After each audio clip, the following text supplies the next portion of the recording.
Bismillahirrahmanirrahim. Assalamualaikum warahmatullahi wabarakatuh. Sampurasun. Panjejer sareng pamilon anu kusim kuring ibu hormat.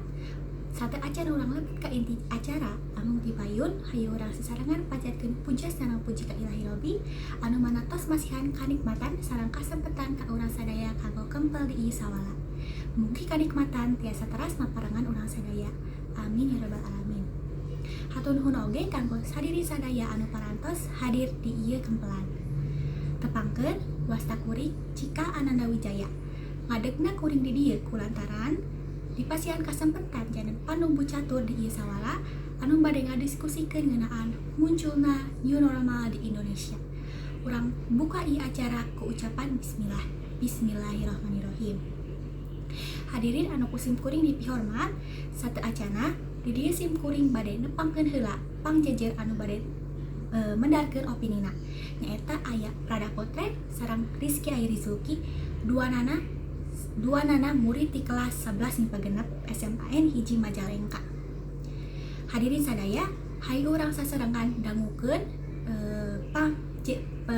pedaran ti pangjejer kahiji. Mangga kanggo Prada dihaturanan. Hatur nuhun ka Prada tos medarkeun opinina.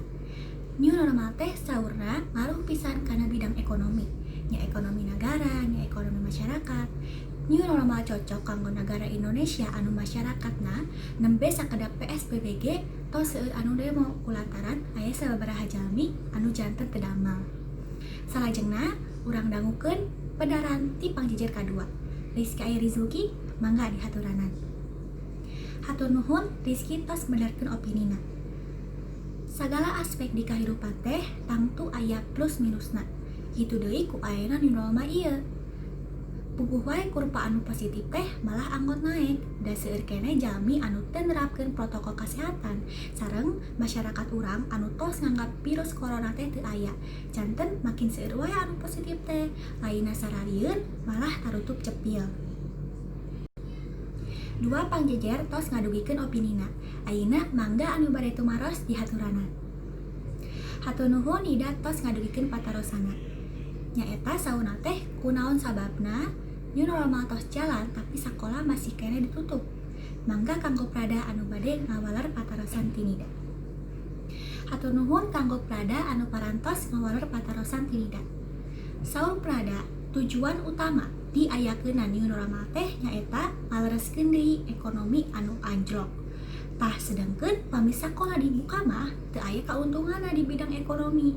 Janten samentawis sakola masih keneh ditutup ngarah siswa-siswi henteu terjangkit COVID-19. Alhamdulillah acara ieu tos beres diakhiri ku waleran Prada ka patarosan Nida.